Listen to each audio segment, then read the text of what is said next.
रूस के लिए कुछ वाकई में डरावना होने वाला है। 25 अगस्त को तुरंत बाद जब संयुक्त राज्य अमेरिका का सैन्य विमान जिसमें सीआईए के निदेशक जॉन रेडक्लिफ सवार थे मॉस्को से उड़ान भरा। व्लादिमीर पुतिन ने तुरंत 6 आदेशों पर हस्ताक्षर किए लेकिन केवल 3 को प्रकाशित किया। जैसा कि बाद में पता चला, पुतिन ने 3 गुप्त आदेशों पर हस्ताक्षर किए पश्चिमी मीडिया द्वारा यह बताए जाने के बाद कि सीआईए के डायरेक्टर मॉस्को आए थे ताकि व्लादिमीर पुतिन को परिणामों के बारे में चेतावनी दी जा सके अगर रूस सच में यूरोप पर हमला करता है। और ऐसी जंग की तैयारी के पहले संकेत भी सामने आ चुके हैं।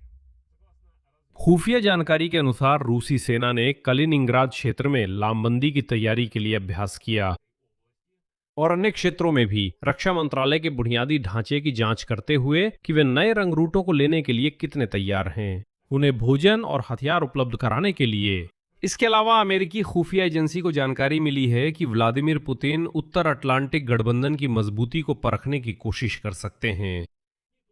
और इसी बीच अचानक 3 गुप्त आदेश जारी होते हैं और व्हाइट हाउस, मैं यूं कहूं सीआईए निदेशक और पुतिन की बातचीत के नतीजों पर चुप है। और इसी माहौल में रूसी स्बेर बैंक ने गणना की और अचानक लेकिन सार्वजनिक रूप से इस नतीजे पर पहुंचा कि वो परिदृश्य जिसमें रूस युद्ध में जीतता है सिर्फ 7% के बराबर है।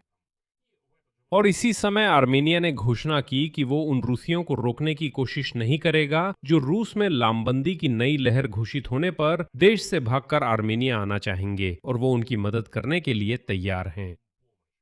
आइए समझते हैं कि व्लादिमीर पुतिन द्वारा देर रात को जब जॉन रेडक्लिफ मॉस्को से रवाना हो गए थे हस्ताक्षर किए गए गुप्त आदेशों का क्या मतलब हो सकता है और किस तरह कई समानांतर घटनाएं एक चिंताजनक तस्वीर पेश कर रही हैं। मेरा नाम अलेक्सेई पेचिए है। आइए इस विषय पर साथ में चर्चा करें, लेकिन शुरू करने से पहले आपसे अनुरोध है कि इस चैनल को सब्सक्राइब करें, लाइक करें और कोई भी अपनी टिप्पणी लिखें। तो चलिए सीधे व्लादिमीर पुतिन के उन आदेशों से शुरुआत करते हैं। रूस के राष्ट्रपति पुतिन ने 3 गुप्त आदेशों पर हस्ताक्षर किए हैं जो कि संयुक्त राज्य अमेरिका की केंद्रीय खुफिया एजेंसी के प्रमुख जॉन रेडक्लिफ के मॉस्को के अचानक और बिना घोषणा किए गए दौरे के दौरान हुआ।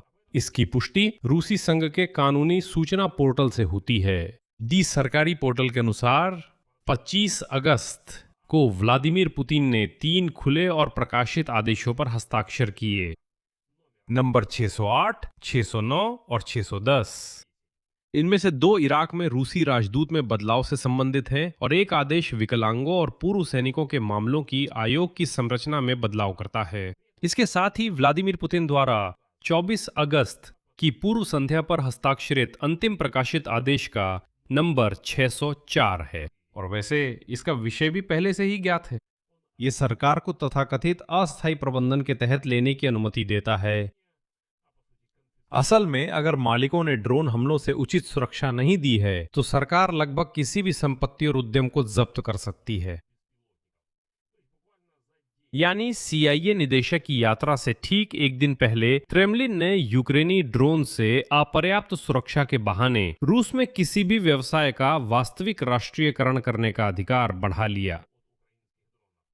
और अगली तीनों आदेश किसी कारणवश पूरी तरह से जनता से छुपा ली गई हैं। यानी एक बार फिर आधिकारिक पोर्टल पर हमारे पास डिक्री 604 है और फिर सीधे 608, 609 और 610 3 स्पष्ट रूप से गुप्त रखी गई हैं और यहीं से अटकलें शुरू हो गईं कि उनमें क्या छुपाया गया हो सकता है। मैं आपको सीआईए निदेशक के मॉस्को दौरे का संदर्भ याद दिला दूं ताकि संबंध स्पष्ट हो सके। मॉस्को की यात्रा के दौरान जो रूस के यूक्रेन पर आक्रमण की शुरुआत के बाद पहली थी, सीआईए प्रमुख ने व्लादिमीर पुतिन से मुलाकात की थी। इसी के लिए रूस के राष्ट्रपति ने एक ऐसा कार्यक्रम भी रद्द कर दिया जिसकी तैयारी में सैकड़ों लोग लगे थे। इसकी आधिकारिक जानकारी क्रेमलिन पूल के संवाददाता अलेक्जेंडर यूनाशेव ने दी और यह स्पष्ट है कि ऐसा संवाददाता वही कहता है जो क्रेमलिन उसे कहने की अनुमति देता है। यानी ये बयान कि पुतिन ने सीआईए निदेशक से मिलने के लिए अपनी सारी योजनाएं टाल दी खुद क्रेमलिन का संदेश है। पुतिन और रेडक्लिफ के बीच बातचीत का असली विषय क्या था यह अभी भी स्पष्ट नहीं है। और अब वॉल स्ट्रीट जर्नल लिखता है कि रेडक्लिफ पुतिन के पास अमेरिकी खुफिया जानकारी के आधार पर चेतावनी लेकर आ सकते थे जिसमें दिखाया गया है कि क्रेमलिन लामबंदी के नए दौर और नाटो के खिलाफ संभावित उकसावे की तैयारी कर रहा है। विशेष रूप से नाटो ने पता लगाया है कि रूसियों ने कलिनिंग्राद क्षेत्र में बड़े पैमाने की लामबंदी के अभ्यास का परिदृश्य सक्रिय रूप से तैयार किया, यूरोप में रूस के एन्क्लेव में। और ऐसे ही अभ्यास रूस के कई क्षेत्रों में हुए। रूसी संघ के रक्षा मंत्रालय ने यह जांचा कि प्रशिक्षण केंद्र बड़ी संख्या में नए रंगरूटों को लेने के लिए कितने तैयार हैं। उसी समय रेडक्लिफ के साथ साथ मॉस्को में वेटिकन के अंतर्राष्ट्रीय मामलों के सचिव पॉल रिचर्ड गल्लाघर भी मौजूद थे। उन्होंने सर्गेई लावरोव के साथ बातचीत की और यह घोषणा की, उद्धरण, यूक्रेन में समाधान के लिए सभी साधनों का उपयोग करने के लिए तैयार हैं। तो आप देख सकते हैं अमेरिका ने इस तरह से काम किया। रेडक्लिफ ने चेतावनी दी थी कि मॉस्को को तनाव बढ़ाने की ओर नहीं बढ़ना चाहिए और वेटिकन के प्रतिनिधि ने तुरंत एक शांति योजना पेश की जिसे यूक्रेन, अमेरिका और यूरोप ने तैयार किया था। इसी समय आर्मेनिया की सुरक्षा परिषद के सचिव आलेन सिमोनियान ने सार्वजनिक रूप से घोषणा की कि आर्मेनिया उन रूसियों को रोकने की कोशिश नहीं करेगा जो रूस से निकलकर गणराज्य में आना चाहेंगे। अगर नई लामबंदी की लहर की घोषणा होती है तो आर्मेनिया उनकी मदद करने के लिए तैयार है। आगे मैं उनका उद्धरण पेश करता हूं।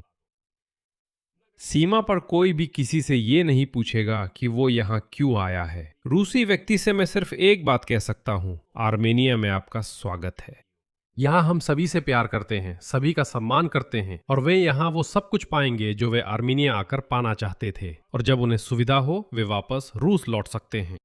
अधिकारी ने यह भी बताया कि आर्मीनियाई अधिकारी न केवल रूसियों के प्रवेश में कोई बाधा नहीं डालेंगे, बल्कि आवश्यकता पड़ने पर सैन्य सेवा के लिए बाध्य रूसी नागरिकों को सहायता भी प्रदान करेंगे। ये बयान यूं ही नहीं आया है। जैसा कि मैंने पहले कहा था, रूसी सेना ने पहले ही क्षेत्रों की भर्ती के लिए तैयारियों की जांच शुरू कर दी है। अमेरिकी प्रशासन के सूत्रों ने माना है कि एक नई लामबंदी की लहर आ सकती है। ये सितंबर में होने वाले स्टेट ड्यूमा चुनावों के बाद शुरू हो सकती है और इसमें वे रूसी नागरिक भी आ सकते हैं जिनका सैन्य अनुभव बहुत कम है या जो बिल्कुल भी लड़ाई नहीं करना चाहते। यूरोपीय अधिकारियों ने संभावित लामबंदी को रूसी सेना के भारी नुकसान से जोड़ा है। Centre for strategic and international studies के अनुसार जुलाई 2026 तक रूसी संघ की सशस्त्र सेनाओं की हानि 14 लाख से अधिक हो गई थी। 14 लाख लोग मारे गए और घायल हुए और कॉन्ट्रैक्ट सैनिकों की भर्ती की गति अब नुकसान की भरपाई नहीं कर पा रही है। यूक्रेन के राष्ट्रपति व्लादिमीर ज़ेलेंस्की ने पहले कहा था कि रूस में भारी जनशक्ति की कमी के कारण इस शरद ऋतु में 3 से 5 लाख लोगों की जबरन भर्ती की जा सकती है। और खुद रूस में छिपी हुई लामबंदी के मामले अब और भी ज्यादा सामने आ रहे हैं। पिछले 1.5 महीने में कम से कम 17 क्षेत्रों के निवासियों ने जबरन हिरासत और रक्षा मंत्रालय के साथ अनुबंध पर हस्ताक्षर करने के लिए मजबूर किए जाने की शिकायत की है। और अंत में मैं आज की तस्वीर का आखिरी और सबसे अप्रत्याशित पहलू बताऊंगा। ये एक आंतरिक दस्तावेज है जो ये उजागर करता है कि क्रेमलिन के करीबी लोग खुद इस स्थिति का मूल्यांकन कैसे करते हैं। रूसी स्बेरबैंक के विश्लेषकों ने एक नोट तैयार किया है जिसका नाम है रूस यूक्रेन लिफ्ट में शांति प्राप्ति के परिदृश्य, जो कथित तौर पर बैंक के प्रमुख हिरमान ग्रेफ की पत्राचार से प्राप्त हुई है और रूस द्वारा यूक्रेन के खिलाफ युद्ध समाप्त करने के 8 संभावित परिदृश्यों का मूल्यांकन किया। रूसी स्पेयर बैंक में भी रूस की निर्णायक सैन्य जीत की संभावना केवल 7% आंकी गई। 7%, और वो भी 12 से 24 महीनों के भीतर। और ऐसी जीत के लिए खुद रूसी विश्लेषकों के अनुसार उन्हीं 500,000 लोगों की लामबंदी, हवाई बमों के उत्पादन में वृद्धि और वायु रक्षा को मजबूत करना जरूरी होगा।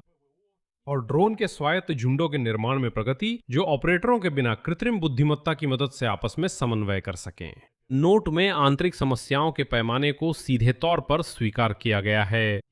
रूसी संघ का बजेट घाटा पहिली तिमाहीमा 4.6 ट्रिलियन रूबल रहा, जबकि पूरे साल की योजना 3.8 ट्रिलियन रूबल थी। मुख्य ब्याज दर 15% है और तेल गैस से होने वाली आय में 45% की गिरावट आई है।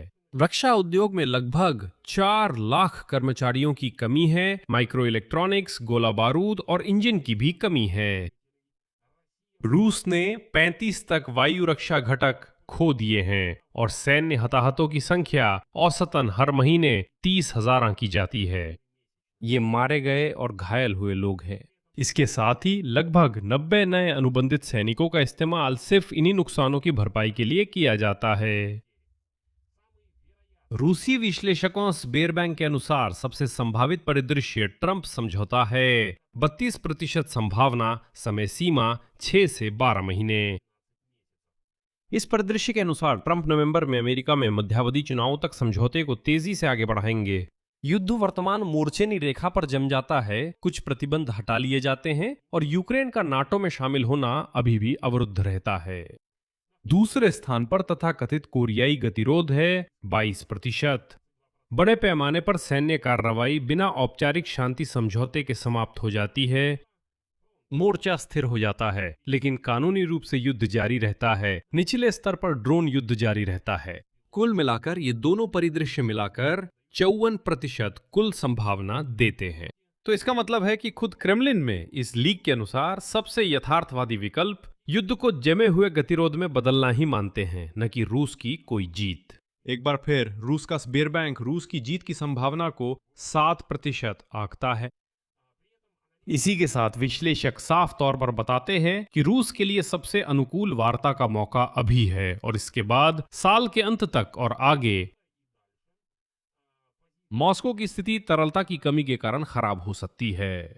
राष्ट्रीय कल्याण कोष के उस हिस्से की जो लगभग 4 ट्रिलियन रूबल है और जिसकी निकासी की गति लगभग 400 अरब रूबल प्रति तिमाही है। जजमेंट के अनुसार अपनी राय कमेंट्स में लिखें, असली फ्रीजिंग के बारे में, न कि चैनल के बारे में। Не 3 засекреченных указа. Здесь поставлю многоточие, ваше мнение, ваши выводы пишите в комментариях под этим выпуском, подписывайтесь на канал. विजय पर क्लिक करें। जजमेंट के अनुसार असली नहीं तो विजय।